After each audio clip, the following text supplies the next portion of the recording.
여러분 안녕하십니까? 업무 능력 200%로 끌어올리기 협업을 위한 가장 강력한 툴 팀즈 웨비나 진행을 맡은 소속렬입니다.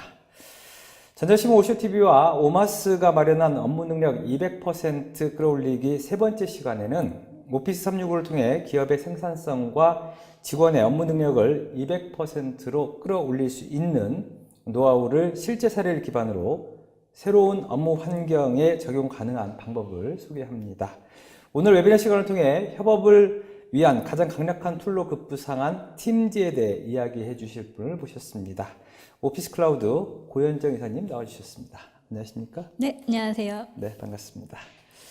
방송에 앞서 제가 고현정 이사님에 대해 잠시 소개해 드리도록 하겠습니다. 고현정 이사님이 현재 오피스 클라우드에 재직 중이시고요.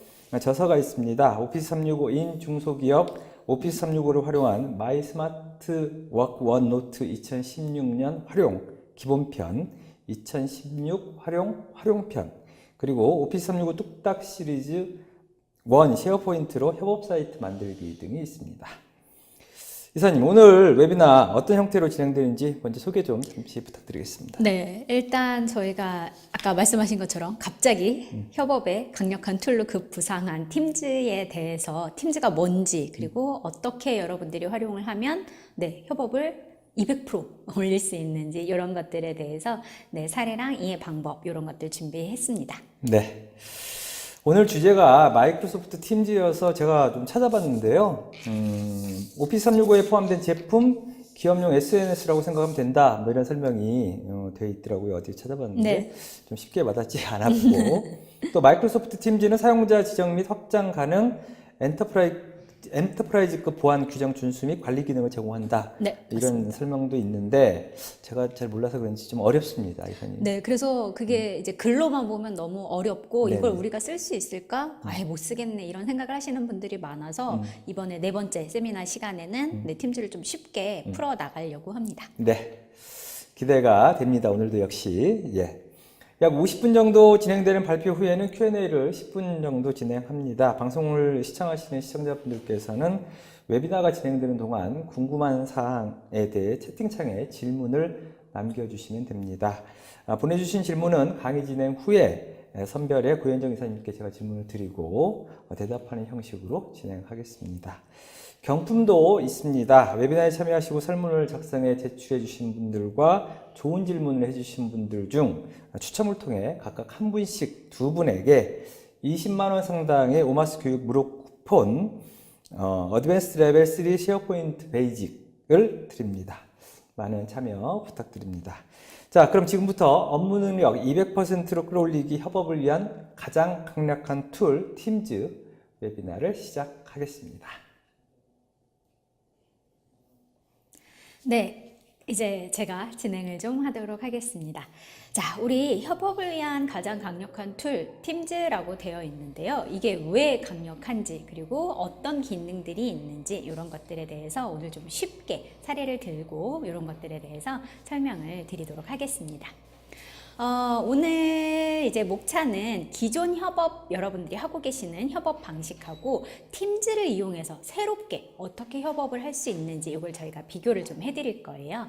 그리고 이제 아까 전에 이제 진행자이신 분께서 말씀을 하셨지만 글로 보면 너무나 어렵습니다. 막 보안도 된다 그러고 이것도 된다 그러고 근데 보통 잘 모르겠습니다. 그래서 팀즈를 어떻게 이해하시면 되는지 알려드리고 좀 팀즈 메뉴나 이런 것들 좀 살펴보고요. 여러분의 팀에서 팀즈니까요. 마케팅, 영업, 이런 팀에서 어떻게 활용하실 수 있는지 베스트 프랙티스를 좀 보여드리고 Q&A 하고 마치는 것으로 하겠습니다. 자, 일단 먼저 기존의 협업 방식하고 우리가 앞으로 팀즈를 통해서 바뀌는 새로운 협업 환경에 대해서 한번 설명을 드리도록 하겠습니다. 자, 우리가 전통적인 의미의 팀과 오늘날의 팀이 굉장히 많은 차이점을 보이고 있는데요. 이것 먼저 한번 살펴보죠. 자, 지금 보시면 우리가 팀플레이는 기존의 전통적인 의미에서는 같은 건물, 그쵸? 그리고 같은 층, 같은 사무실에서 옆에 앉아서 같이 일을 해야만 팀이라고 했습니다.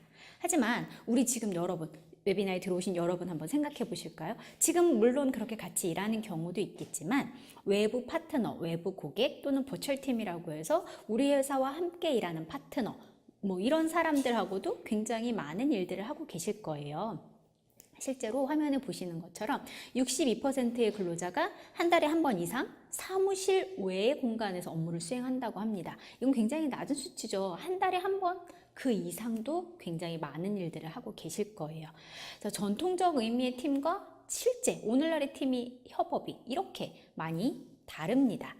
자, 그래서 살펴보면은 우리가 좀 잘 생각을 해보시면 협업 없이 할 수 있는 일이 과연 있을까요?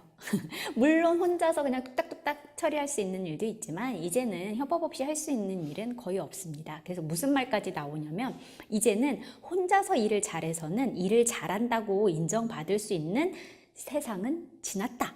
좀 변했다. 이렇게 하고 있죠. 그래서 5년 전하고 비교를 해보면 임직원들이 약 2배 많은 팀하고 협업을 하고 있다라고 해요. 기존에 비해서는. 그래서 살펴보면 내부 및 외부 팀 멤버, 그러니까 우리 회사 내부도 있고요. 또 고객사, 뭐 외주, 이렇게 해서 외부 팀 멤버도 있죠. 그리고 지역적으로도 많이 분산되어 있습니다. 지방의 파트너라든지 뭐 지방하고 같이 일을 하는 경우도 있고 또 더 크게는 글로벌하게도 분산이 되어 있죠. 자, 그리고 이제는 보면은 제가 이제 많은 곳에 컨설팅을 하다 보면은 되게 다양한 분들을 많이 만나는데 20대인 직원의 친구분들도 있지만 네, 40대, 50대 그래서 나이대가 2, 3, 4, 50대가 굉장히 많이 분포가 되어 있어요. 그러다 보니까 다양한 세대의 임직원분들이 예를 들면 20대 분들은 굉장히 디지털 기기에 능수능란하죠. 그래서 회사에서 도입을 하지 않았더라도 무료 에버노트, 막 무료 구글 킵, 무료 원노트 이런 것들 찾아서 막 회의록 작성하고 이럽니다.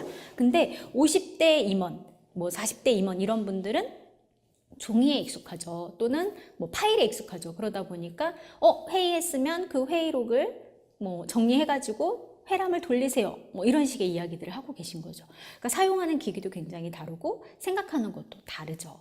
자, 근데 이런 분들이 다 같이 지금 회사에서 팀에서 협업을 하고 있다라는 거죠. 자, 그러다 보니까 다양한 그룹 그죠? 다양한 연령대, 뭐 지역적 분산 이런 다양하게 있는 것들에 대해서 보면은 늘 다양한 요구가 나올 수밖에 없습니다. 그래서 우리는 뭐 메일하고 캘린더가 필요합니다. 일정 공유를 하고 메일을 주고받아야 합니다. 또는 어떤 프로젝트는 우리는 협업할 수 있는 사이트가 있어야 하고 나오는 컨텐츠들을 올려놓고 관리를 해야 합니다. 또는 이런 경우도 있죠. 지금 혹시 들어오신 분들 중에 어떤 공용 문서, 제안서, 기획안, 뭐 컨셉 문서 이런 것들을 여러 명이 들어와서 동시에 작업을 해야 해요. 근데 1번 끝나면 2번하고 2번 끝나면 3번하고 3번 끝나면 4번하고 이런 식의 일을 하다 보니까 동시 편집되는 건 없나? 뭐 이런 요구도 있고요. 그리고 또 지역적으로 글로벌하게 또는 뭐 지방과 서울 뭐 이렇게 해서 뭐 많이 분포가 되어 있다라고 하면은 우리는 화상회의가 필요하다. 뭐 이런 경우 있을 수 있죠.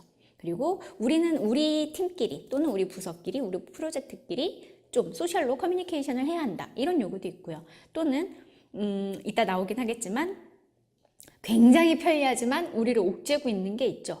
카카오톡.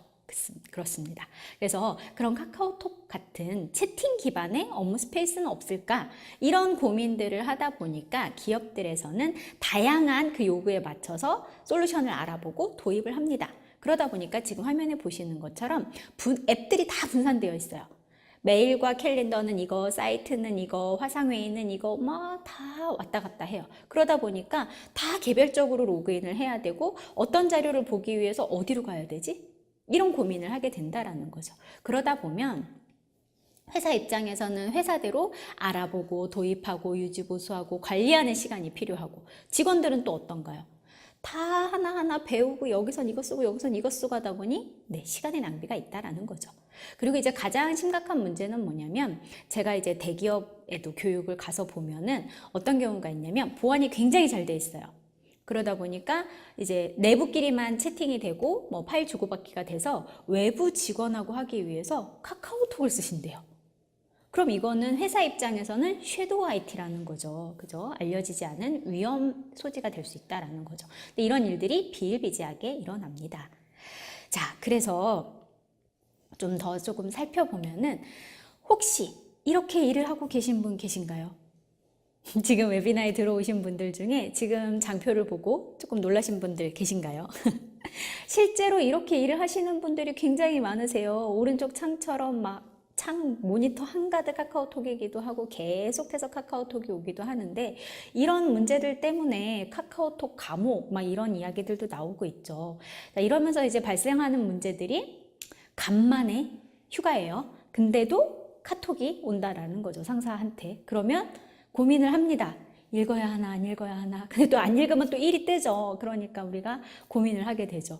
자, 그 다음 문제는 또 뭐죠? 네, 사생활 침해입니다. 제가 프사라고 하죠. 프로필 사진을 바꿉니다. 그러면 전화가 말하겠죠. 여행 갔다 왔나 봐. 요새 시간이 많은가 봐. 이런 것도 있을 수 있고요. 그다음에 상태 메시지에 너무 힘들다 쓰면은 또 불러서 왜 회사가 힘들어? 누가 힘들게 해? 이런 사생활 침해가 계속해서 일어나서 그러다 보니 요새 핸드폰을 2개 쓰는 경우도 있고요. 카카오톡 아이디를 나눠서 쓰는 경우도 있고 아예 카카오톡을 지워버리고 저는 투지폰입니다 하는 경우도 있다라고 하더라고요. 자, 그러다 보니까 카카오톡 감옥이라는 신조어도 나오게 되고 그 다음에 법으로 막자라고 하는 법안도 발의가 돼서 실제로 퇴근 후에 카톡 업무를 하지 못하도록 손을 본다라고 하는데 실효성이 얼마나 있는지 모르겠습니다. 우리가 카카오톡을 막는다고 해서 연락할 수 있는 방법이 사라지는 건 아니죠. 문자 메시지도 있고 전화도 있고. 그래서 일단 문화가 바뀌는 게 먼저인 것 같습니다. 자, 어쨌든 이런 카카오톡에 대한 문제도 있다라는 거죠. 자, 그래서 우리가 좀 살펴봐야 되는 게 일의 사생활 침해 스트레스, 그죠? 그 다음에 우리 회사의 컨텐츠를 좀 자산화하고 싶은데 카카오톡을 쓰면 어떻게 되죠? 유효기간이 있고 날아가고 그리고 이렇게 위에 썼던 거는 위로 그냥 한없이 올라가 버리죠. 근데 좀 구조화해서 좀 자산화를 하고 싶고 그리고 또 보안 유출이라던가 외부의 공격에 좀 취약하게 됩니다. 그래서 이런 고민들을 해결을 해줄 수 있는 게 바로 팀즈인데요. 업무랑 개인 공간은 분리를 하는 거죠. 개인은 그냥 카카오톡을 쓰시는 거고요. 회사 업무로는 모두 팀즈를 사용을 하게 되는 겁니다. 그리고 우리 회사의 컨텐츠를 축적하고 또 우리끼리 또는 같이 일하는 사람과 공유해서 좀 자산화해서 할 수 있는 구조가 가능하게 되어 있습니다. 당연히 보안은 기업이 요구하는 기업형 보안 레벨에 잘 맞춰져 있고요. 글로벌 규정 준수도 모두 맞추고 있기 때문에 안전하게 이용을 하실 수가 있습니다. 그래서 보면 기존에 우리가 여러 곳에서 요구를 했던 다양한 요구들이 있었죠. 그래서 이것저것 갖다 썼었는데 그게 오피스 365에서는 다양한 워크 스타일을 모두 지원을 해준다라는 겁니다. 그래서 지금 보시는 것처럼 오피스 365를 이용을 하시게 되면 문의하셨던 다양한 이런 기능들을 다 이용을 하실 수 있고 팀즈는 그 중에 우리가 카카오톡이라든지 라인이라든지 밴드라든지 이런 것들을 좀 바꿔서 쓰실 수 있는 기능이 됩니다. 그래서 여러분들이 아마 그렇게 밴드, 카카오톡, 라인 이런 것도 쓰시고 또 더 올라가서는 잔디, 슬랙 이런 것들 쓰셨을 텐데 그런 것들이 다 팀즈로 대체가 되실 수가 있는 거죠.